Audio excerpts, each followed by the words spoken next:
Hi guys, today I will show you how I came from this sound to that.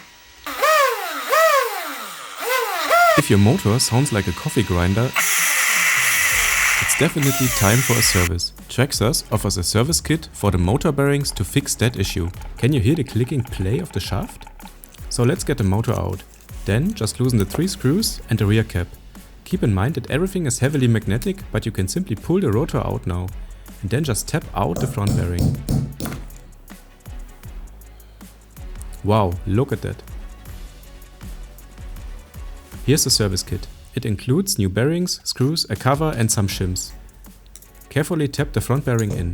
Make sure it stays level and doesn't tilt. Then do the same for the rear bearing.